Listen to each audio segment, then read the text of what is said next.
오늘은 평신도 선교 예배입니다. 전도자의 삶을 우리가 누림으로 현장 보는 눈이 열려야 되겠죠.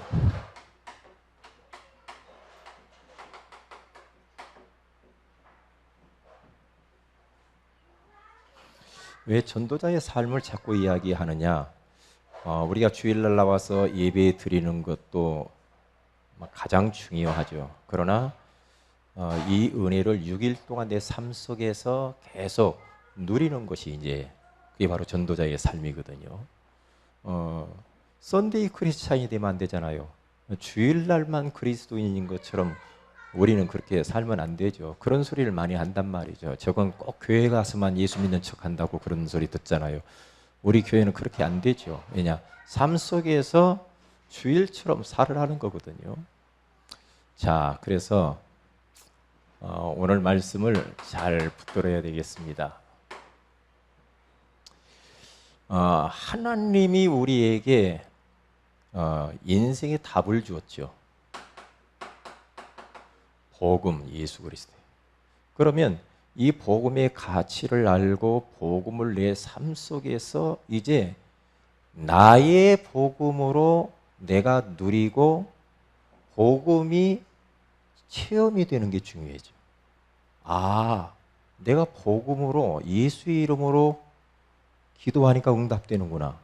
예수의 이름으로 내 여러 가지 불신앙, 염려, 근심, 걱정을 몰아냈더니 무너지는구나. 우리 집안에 이런 사탄의 일들이 무너지는구나. 근데 이게 체험이거든요. 내가 그리스도를 누리면 체험을 하게 돼 있죠. 그러면서 뭐가 달라지는 거 하니? 눈이 달라져요.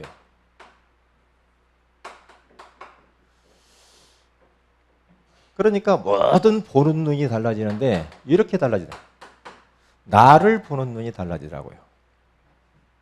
일단 우리가 하나님이 나를 만드신, 하나님이 만드신 나를 우리는 잘 봐야 되거든요.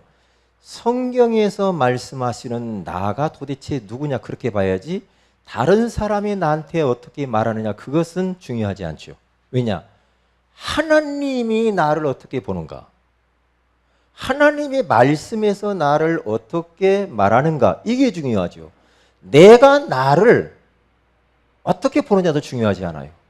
하나님이 나를 어떻게 보는가? 그러니까 우리는 때때로요, 그렇잖아요. 혼자 있을 때도 그럴 수도 있지만은 어떤 사람을 만나거나 어떤 공동체에 갔을 때, 많은 모임에 갔을 때, 그럴 때 막 사람들 이런 말하고 저런 말하고 그 사람이 옷차림을 보고 그 사람이 타고 온 차를 보고 막 이런 것들 여러 가지 보잖아요. 상황을 보면서 자칫 잘못하면은 우리는 그것 때문에 주눅들 수도 있어요. 그러면서 비교할 수도 있어요. 그러면서 왠지 모르게 자꾸 위축당하고 그러면서 열등감에 빠질 수가 있어요. 이제 그러면 곤란하거든요. 그래서 환경에 절대 우리는 속으면 안 되는데, 그래서 복음의 눈을 안경을 끼고 나를 봐야 제대로 봐요. 이 세상에 나를 대신할 사람은 없단 말이죠. 나를 비교할 대상이 없어요. 나는 이 땅 위에서 유일한 딱 한 명, 하나밖에 없는 나야. 얼마나 귀한지 몰라. 그래서 우리 주님께서는 이 지상에 사람들이 아무도 없고 나 혼자만 이 땅에 떡 남아있을지라도 하나님은 이 땅에 그리스도를 보내서 십자가에 죽게 하면서 나를 살렸을 거란 말이죠. 그게 하나님의 사랑이에요. 하나님의 사랑. 그러니까 복음의 안경을 끼고 나를 봐야 돼. 율법이라는 안경을 끼고 나를 턱 봐버리면요 맨날 못난 구석이라 우리가 얼마나 부족합니까? 그렇죠? 그렇잖아요. 우리가 좀 여러 가지로 무능할 수도 있고 좀 무식할 수도 있고 그러잖아요. 다른 사람보다 못 가질 수도 있고 여러 가지 그렇잖아요. 그런데 자꾸만 우리들은 상대적인 행복을 찾으려고 하니까 힘드는 거야. 저 사람보다 뭔가 내가 조금 더 많으면 좋아. 조금 더 배우면 좋은 것 같고, 뭔가 또 더 지위를 오르면 더 좋을 것 같고, 상대적 행복을 찾으려고 그렇게 하니까 안 되죠. 절대적인 행복이 있어요. 하나님이 나를 어떻게 보시는가? 네? 하나님의 자녀. 하나님이 함께하는 자. 하나님의 사랑을 독차지한 자. 하나님의 축복을 받은 자. 망할래야 망할 수 없고 실패할래야 실패할 수 없는 존귀한 하나님의 백성. 아멘. 그러니까 이런 마음을 딱 가져야죠. 그렇지 않으면요, 괜히 우리는 이제부터 막 이상하게 막 보면은요, 이상해집니다. 사람 금방 이상해져요. 네? 금방 이상해져요. 복음의 눈으로 나를 봐야 돼. 그래서 당당하게, 예? 우리가 뻔뻔스럽게 살아야 돼요. 뻔뻔하라는 말이 아니라 당당하고 뻔뻔할 정도로. 자꾸만 우리가 실수할 수 있어요. 우리가 때때로는 죄를 지을 수도 있죠. 그럴 때에 우리가 미궁 속으로 빠져들으려고 하면 한도 없이 깊이 빠져들을 수 있어요. 빠져들어 버리면 여기에서 헤어나오려면 힘들어. 이게 빨리 생각을 바꿔야 돼. 복음에 그래서 나는 이 시간에도 그리스도가 나는 필요해. 나는 불완전하니까 참 감람나무 대신 예수 그리스도, 돌감람나무 같은 내 돌감람 열매를 맺는 내 인생 가운데 참 감람나무 대신 그분에게 나는 접붙인 자 되었어. 완전하신 그분께 나는 접붙여버렸어. 응? 접붙였기 때문에 내 인생은 돌감람나무가 아니야. 이제는 참 감람나무가 됐어. 언약의 백성. 그래서 내 인생 가운데는 이제는 참 감람나무 열매를 맺을 거야. 예? 그러면서 우리는, 예? 만용을 부리라는 게 아니라, 옆에 서만희 목사님 계시는데, 만용을 부리라는 것이 아니라 그렇게 당당하게 살으라 이 말이에요. 아셨어요? 예, 뜰보요? 따라합시다. 당당하게 살자. 예, 우리가 그냥 뭐 아무것도 근거도 없는데 무조건 힘내자, 그거 아니란 말이에요. 하나님의 말씀에 그렇게 되어 있다. 하나님 말씀. 그런데 믿음의 사람들 다 보세요. 전부 부족하지 어려운 환경 가운데서 그들이 살아남을 수 있었던 것은 복음의 눈을 가지고 그들이 자신들을 봤기 때문에 사는 거예요. 네? 그렇잖아요. 오늘 또 제가 이렇게 서론 나갈 때부터 길어지면 오늘 조금 또 곤란하니까 빨리빨리 나가봐야 되겠어요. 여러분들이 눈치를 채야 해요. 눈치를. 내 가정을 볼 때, 아이고, 내가 어떻게 하다가 이런 가정에 태어나가지고 이렇게 고생하냐 말이야. 쌩 고생하네. 내가 옛날 그 사람 만났으면 참 아름다운 가정을 이뤘을 텐데, 막. 그런 생각이 있어. 그러면 안 돼요. 그 키 큰 남자, 진짜 만났어야 돼. 그렇게 말해 돈 잘 버는 그 남자 만났어야 되는데, 내가 어떻게 이 남자한테 코를 띄워가지고 내가 지금 이게 평생 지긋지긋하게 이렇게 힘들게 사냐. 그러면 영혼이 답 안 나옵니다. 답 안 나와요. 하나님이 이 가정을 하나님이 나에게 주실 때는 하나님의 계획이 있는 것이다. 이 가정의 하나님이 가족의 구성원들은 하나님이 만나게 한 것이다. 여기에 하나님의 나라가 임해야 되겠지? 이 가정을 통해서 우리는 내 지역의 사람들을 살리고 세계복음화해야 할 가정이야. 전도의 장이야. 말씀 운동할 수 있는 지교의 현장이야. 그래서 우리 가정을 안식처로 만들어야지. 그러면서 우리 가정 복음화를 나를 통해서 해야 돼. 이런 마음을 딱 가지고 그렇게 봐야지. 그렇지 않으면요, 너무 힘듭니다. 오늘은 부부의 날입니다. 오늘이 내일이에요? 오늘이죠. 예, 부부의 날이에요. 김상구 교수님 아셨죠? 부부의 날이에요. 예, 싸우지 마세요.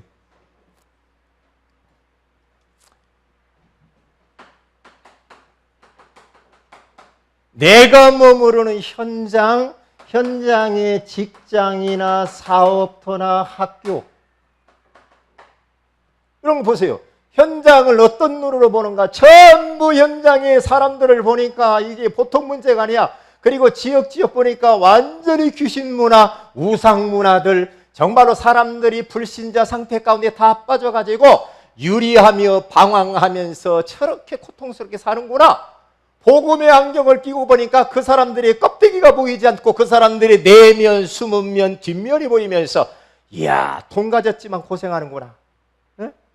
고생 무지 하는구만. 그렇게 해야지 현장 보고 나는 왜 이래? 이렇게 하면 안 된다는 거예요. 그래서 복음을 알아가면 알아갈수록 정말 이 사람이 이해가 되더만요. 사람이 이해가 돼요. 저는 오늘 말씀 오전에 준비하고 이제 막 기도하면서 이렇게 보면서 바울의 마음을 좀 이해를 제가 바울의 마음을 닮아야 되겠다. 그런 기도 제목을 하나님 성도들 우리 영혼들을 대할 때 정말로 아버지와 같은 마음으로 대하게 해주세요. 그렇게 저는 기도 제목을 잡았거든요. 그렇죠. 아버지와 같은 마음으로, 넓은 마음으로, 네? 아무런 조건도 없이. 우리 중직자들이, 우리 렘넌트들이 지난 주간에 스승의 날이라고 뭐 이렇게 막 꽃도 갖고 오고 뭐 이렇게 뭘 액자도 가지고 오고 막 또 이렇게 선물을 여러 가지 줬어요. 받으면서 참 감사하고 너무 감사하더라고요. 감사한데 한쪽 마음에 어떤 생각이 드냐면 부담감이 생기더라고요. 저는 그렇게 한 것도 없는데 내가 왜 이래야지? 그런 생각이 들면서 우리 중직자들 참 어려운데 5월 달에 돈 쓸 때도 많을 텐데 이렇게 귀한 선물을 주셨을까? 그런 생각을 많이 했어요. 그래서 여러분들이 톡을 하나씩 보냈잖아요. 감사하다고.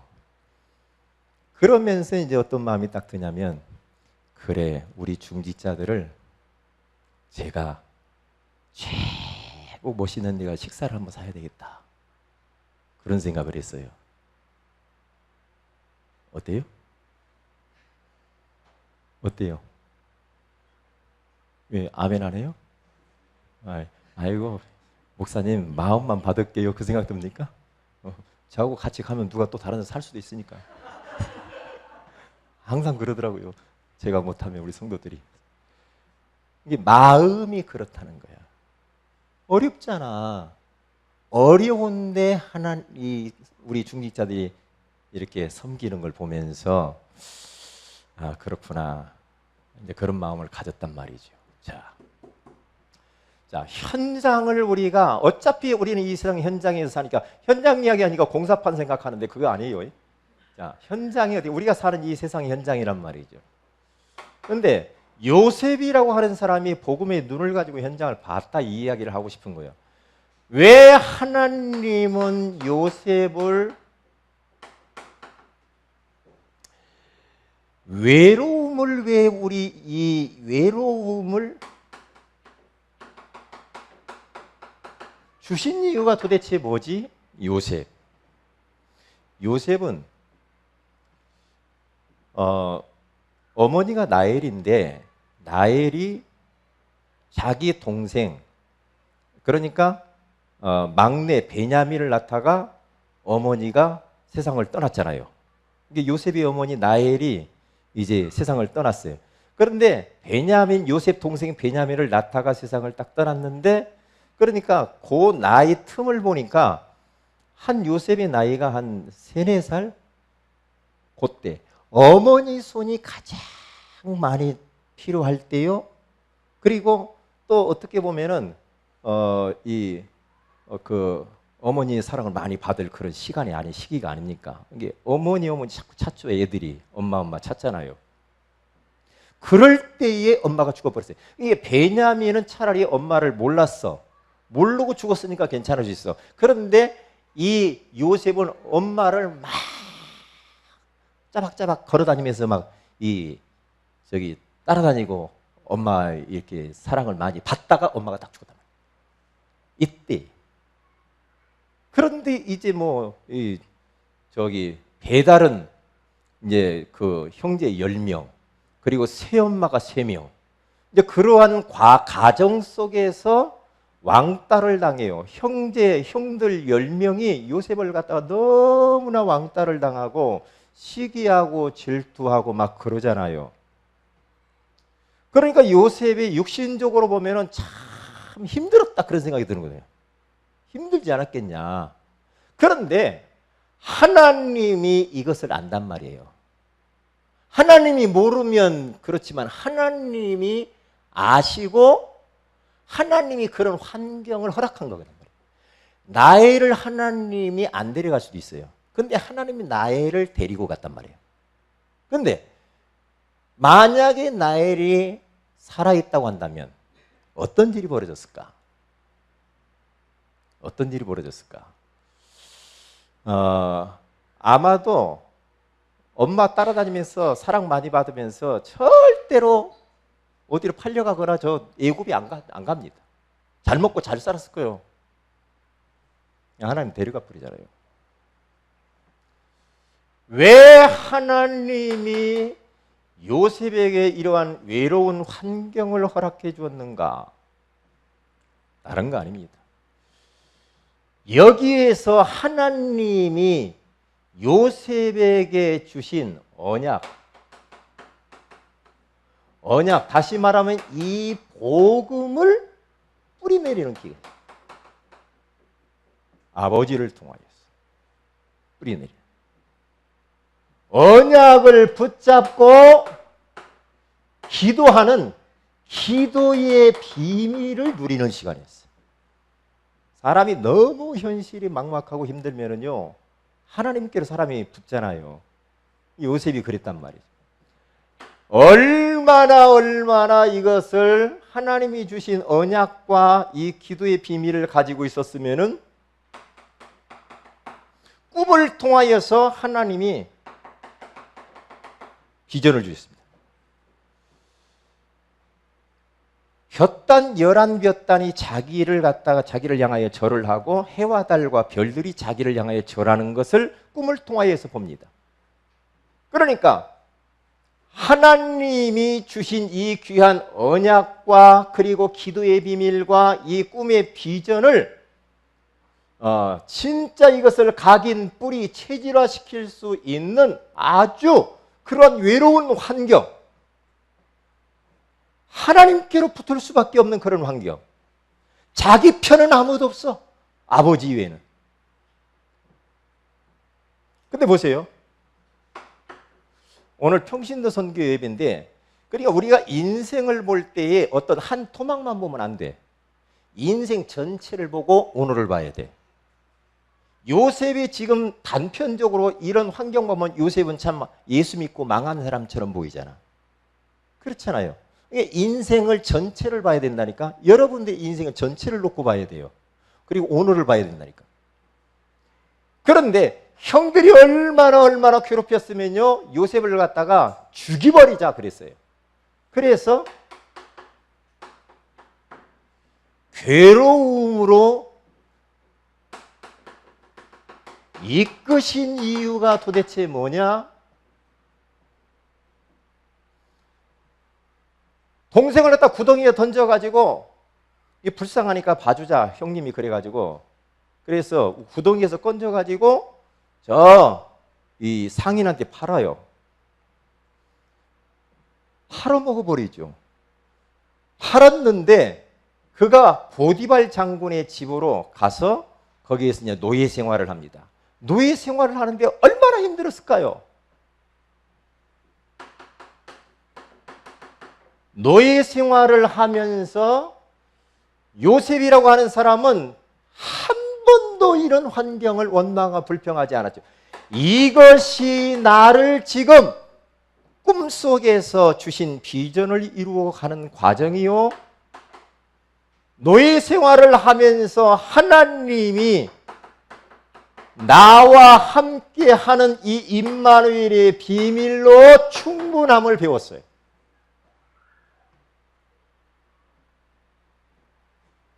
아버지도 그리고 형들도 그리고 새엄마도 모두가 나를 다 떠나고 버렸지만은, 그러나 나와 영원히 떠나지 아니하고 함께 하시는 그 하나님 한 분으로 나는 충분하다. 그러면서 노예 생활하면서 그 하나님과 나와 함께 하심을 늘 누렸어요. 늘 누렸어요. 이게 이제 중요합니다. 어린아이에게 부모가 절대 필요하잖아요. 그것과 마찬가지로 요셉에게 있어서는 참으로 요셉이 의지할 분은, 그리고 위로를 받을 분은 하나님밖에 없는 거예요. 그러니까 하나님 쪽으로 붙어가지고 하나님이 노예 현장 가운데 함께 있지, 감사하구나. 그 하나님 기도하면서 늘 그 주님을 누리잖아요. 자, 여러분 잘 보세요. 그런데 보디발의 아내가 누명을 씌워가지고 겁탈을 하려고 했다고 해서 누명을 씌워서 막막한 그러한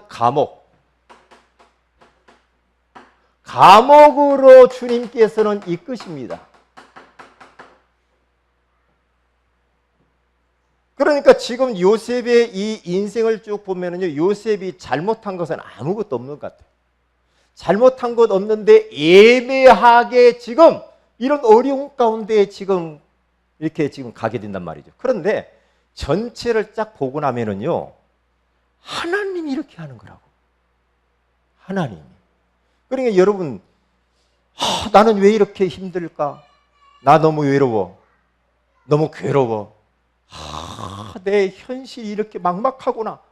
혹시 그렇습니까? 하나님이 허락한 겁니다. 하나님이 이유가 있어. 세계보고 말하고. 나중에 보세요. 그러니까 감옥으로 하나님이 인도하는데, 감옥이라는 곳이 한마디로 말하면 요셉이 17살에 집에서 나왔는데 17살에서 나중에 총리가 될 때까지 30세인데 예굽의 총리가 되려면 30이 돼야 돼요. 30이 돼야 되는데 요셉이 30이 차지 않아서 감옥이라고 하는 이곳에 최고 안전한 곳에 30세까지 딱 머무르게 하는 거 있죠. 이곳에 딱 머무르게 합니다. 30세가 딱 되니까 하나님이 여기에서 꿈을 해몽해 가지고 총리로 등극을 해요. 예굽의 공무원이 되는 겁니다. 보세요. 이제 시대 그 친위대장 그 5개 감옥에 누명을 써서 요셉이 감옥에 들어갑니다. 감옥에 들어가요. 여러분 같으면 어떻겠어요? 요셉의 입장이라고 한다면 어떻겠어요? 네? 우리 김상구 집사님, 만약에 김상구 집사님이 이런 인생을 지금 살아가고 있다. 그럼 어떻게 생각해요? 어떻게 생각하겠어요? 네? 교회 안 나올 거예요? 어떻게 하겠어요? 이런 환경이 계속 어렵다. 우리 박은혜 권사님 어떻게 할 거예요? 전부 다 외롭고 괴롭고 막막하고. 그럼 어떻게 오세요? 응? 응? 응? 왜 따지겠죠? 박은혜 권사님 따지고도 남을 것 같아요. 우리 김명문 권사님 어떨 것 같아요? 인생을 사는데 꼭 이럴 것 같아요. 그럼 뭐라고 할 것 같아요? 하나님한테 어떻게 이걸 해석할 거예요? 응? 응? 지금 이런 환경이야. 그러면은 어떻게 할 거예요? 김철웅 죽여! 김철웅이 죽여! 김철웅 때문에 내가 지금 인생이 이렇게 꼬였어. 막 그럴 거예요? 어떻게 할 거예요? 응? 그런데 창세기 39장에서 요셉이 총리가 될 때까지 45장까지 쭉 보면은요, 전부 다 거기에 주체가 나와. 주도권을 가지고 이끄신 분이 나와. 여호와께서야. 나 이거 보고 깜짝 놀랐어요. 여호와께서 요셉과 함께 하심으로 형통한 자가 되어. 그렇게 말을 했어요. 그러니까 요셉은 계속 여호와 하나님을 물고 가. 오늘 2절에도 봐서 해봐요. 2절이 여호와께서 그에 나왔죠. 3절에 가서 보면은 그의 주인이 여호와께서 그와 함께 계심을 보며 또 여호와께서 그의 범사에 형통하게 하심을 보았더라. 여호와께서 다 하는 거란 말이에요. 그러면서 보세요. 5절에 가서 보면은 거기 보세요. 거기도 중간에 여호와께서 요셉을 위하여 그 애굽 사람의 집에 복을 내리심으로 여호와의 복이 그의 집과 밭의 모든 소유에 미친지라 그렇게 말을 해요. 계속 여호와께서라고 말은 나오죠. 그러니까 요셉의 인생의 주도권을 누가 쥐었느냐? 하나님이 딱 붙잡고 있는 거예요.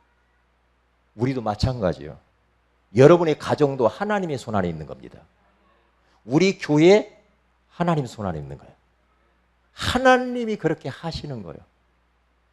나 물어보고 싶어. 우리 정원진 안수사님 한번 물어봐야 되겠네. 자, 정원진 안수사님 막 이래 이렇게 생겼어. 다리도 아프고 그냥 일은 바쁘고 힘들어 죽겠고 막 그래. 일이 막 이래. 그럼 뭐라고 했어요? 응? 이럴 때 마음이 어떤 마음이 들겠냐고. 응? 돌아버리겠네. 응? 그러지 않겠죠. 응? 그런데 보세요. 요셉은 알았어요. 왜냐? 벌써 어려서부터 언약 그리스도로 담냈고요. 그리고 비전을 딱 품었어요. 그리고 기도의 비밀이 있었어요. 미래가 어떻게 될 것인가를 알았다니까. 아, 하나님이 나를 지금 예굽의 총리를 삼으려고 이러한 환경으로 이끄시는구나. 이걸 알았다니까요. 기가 막혀요. 기가 막혀. 이 보세요. 이제 감옥에 딱 왔는데 감옥 안에서 하나님이 만남을 주는데 술 맡은 관원장과 떡 맡은 관원장을 하나님이 거기 딱 준비해놔요. 기가 막혀요. 왜 보세요. 그래서 거기서 총무의 역할을 하는데 술 맡은 관원장 바로왕 밑에서 술 시중 들고 떡 시중 드는 사람이에요. 이 사람들이 죄를 짓고 요셉이 갇힌 감옥에 같이 친위대장 그 옥에 들어왔단 말이에요. 거기서 이제 어느 날 갑자기 꿈을 꿨어요. 두 사람이. 꿈을 딱 꿨는데 요셉이 아침에 딱 보니까 이 사람들의 얼굴이 근심빛이 가득한 거야. 근데 물어요. 왜 얼굴이 왜 그래요? 물어봤더니 꿈을 꿨는데 너무 흉측해서 못 살겠다는 거야.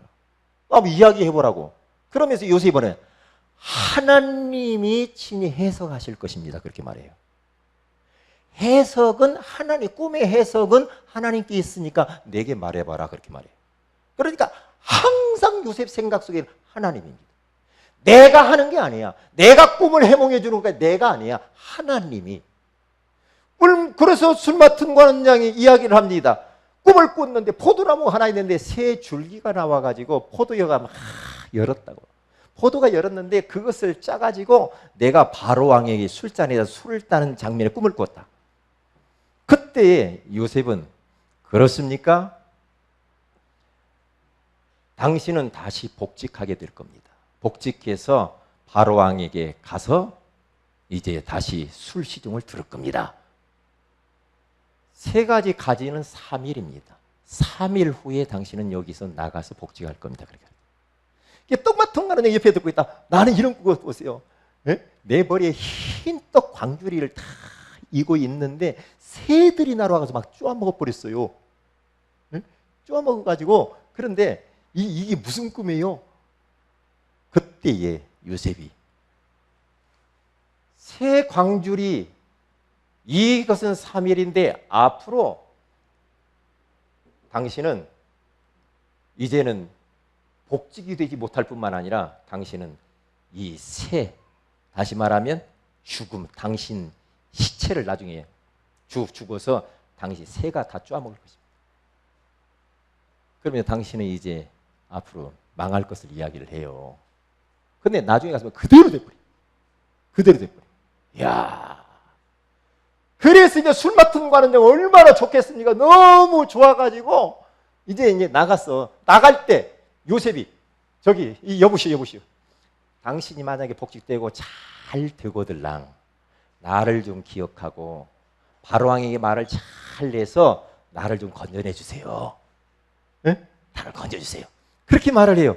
그래서 이제 그렇게 하고 이제 딱 이제 헤어졌는데 나중에 복직이 되었는데 요 술 맡은 관원장이 요셉을 잊었더라. 왜 그래요? 잊어야 30세까지 기다릴 수가 있어. 지금 바로 가면 안 돼. 바로 가서 해결을 해주면 30세가 안 돼서 총리할 수가 없어. 잊어야 돼. 잊어버리는 것까지도 하나님이 그렇게 하시는 거예요. 그런데 나중에 바로 왕이 꿈을 꿨어요. 왕이 꿈을 딱 꾸었는데 흉측한 꿈을 꾸니 막 큰일 났거든요. 이거 어떻게 될 것인가? 응? 그때에 박사들 다 불러고 술객들 다 불러가지고 이 꿈을 해명하니까 아무로부터 죽여! 막 그래가지고 막 난리가 났어. 그때에 술 맡은 관원장이 죽인다고 하니까 그냥 정신이 번쩍 들었는지 옛날 거기 감옥에서 요셉이 생각이 덜컥 난 거야. 생각이 나가지고 왕이요! 내가 옛날 저 잡혀 있을 때 거기에서 히브리 청년 하나가 있었는데 그 청년이 내 꿈을 해몽해 줬는데 아주 꿈대로 됐습니다. 그에 데리다가 한번 마주 해석하라고 하죠. 그때에 요셉이 이제 다 씻고 해서 이제 가가지고 그 꿈을 해몽을 다 해줘요. 해몽을 해줬는데 7년은 풍년이 들고 7년은 흉년이 들 겁니다. 이야기를 딱 해줘요. 그런데 거기에서 바로왕을 만났을 때도 하나님이 왕에게 대답할 말을 주시리라. 하나님을 그렇게 물고 들어갑니다. 그래서 여기에서 요셉이라고 하는 이 사람은 뭘 했느냐? 여기에서 사회를 배우고 경제를 배우고 그리고 정치인들을 만나서 정치를 배우는 준비를 간단하게 30세까지 합니다. 네 번째로 총리가 됐는데 그가 예굽의 총리로 이끄신 이유가 있습니다. 왜 그렇습니까? 다른 게 아니죠. 하나님이 나를 왜 총리로 이끄셨을까? 질문. 왜 총리로 세웠을까? 이게 이제 굉장히 중요합니다. 여러분들 또 질문을 잘해야 돼요. 하나님이 왜 요셉이라고 하는 사람에게 요셉을 통해서만 전 세계 사람들이 요셉을 통해서 쌀을 사도록 만들었을까? 그렇게 딱 만들어버렸어요. 구조가. 요셉이 허락하지 않으면 전 세계 사람이 흉년 다 죽어야 돼. 요셉을 통해서만 쌀을 사도록 만들었어요. 왜 그래요? 선교입니다. 요셉이 현장을 보는 눈입니다. 그래서 우리들도 질문을 내가 어디로 갈까? 무엇을 할까? 내가 뭐 어떻게 할까? 이건 질문이 틀린 거예요. 이 질문을 바르게 해야 돼. 여기서 보면 하나님이 나를 왜 이리 이끌었지? 하나님이 나에게 원하시는 것이 무엇이? 하나님이 나를 왜 이곳으로 가라고 했지? 라고 질문을 우리는 잘 해야 합니다. 그렇게 하면은 틀림없어요. 그런데 우리는 내가 어떻게 할까? 내가 자꾸 하잖아요. 그래서 절대로 인본주의가 아닌 요셉이라고 하는 사람은 신본주의로 딱 사는 겁니다. 신본주의로 이렇게 딱 살아.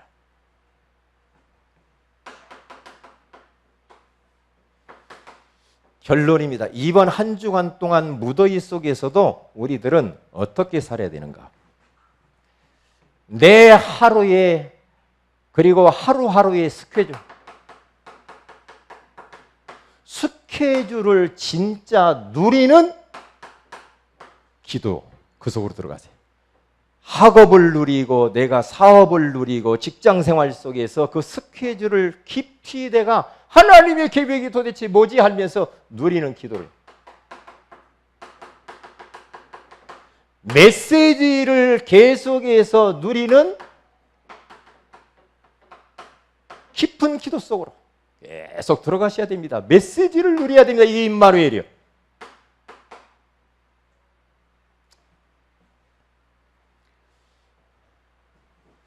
그래서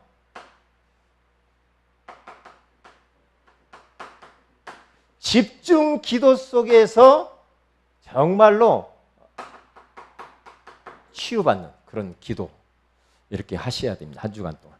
요게 바로 참 행복이다. 요셉은 결국에 요셉의 인생을 쭉 한번 보세요. 보면은 결국에는 하나님이 애굽의 총리를 딱 만들어 가지고 하나님의 뜻을 이루는 것을 볼 수가 있습니다. 기도 제목들입니다. 오늘은 중국을 놓고 해야 돼. 중국의 하나님 선교의 문을 열어주옵소서. 기도하시고요. 그리고 우리 교회가 선교사 한 가정 정도는 파송할 수 있도록 우리에게 힘을 달라고 기도하시기를 바랍니다. 그리고 작은 포럼팀, 앞으로 우리가 포럼팀을 우리가 만들어서 우리가 서로 포럼하면서 서로 힘을 얻기를 원합니다. 위에서 기도해 주시기를 바라고요. 세계 선교 대회에 가급적이면 우리 성도들이 시간 되시는 분들은 이 렘넌트 대회, 그렇죠? 렘넌트 대회 있죠? 8월 1일부터 4일까지 이렇게 좀 참여 미리 하셔서 여기 가까운 일산 킨텍스 사니까 10,000명이 넘었다고 하니까 우리들도 좀 가까이 있으니까 왔다 출퇴근할 수도 있으니까 참여해서 같이 은혜를 나눴으면 좋겠습니다. 우리 다 같이 한번 합심해서 기도하십시다. 하나님, 정말 전도자의 삶과 현장 보는 이 눈이라고 하는 말씀을 주신 것을 감사합니다. 하나님께서 요셉에게 외로움을 주시고 괴로움을 주시고 막막한 감으로 인도하시고 총리로 만드신 이유는 하나님의 소원을 이루기 위해서임을 알게 하셔서 감사합니다. 이 말씀을 딱 붙잡고 우리들도 하나님께서 왜 이러한 환경을 허락했는지 끊임없이 질문하면서 임마누엘의 비밀을 누리게 하옵소서. 다 같이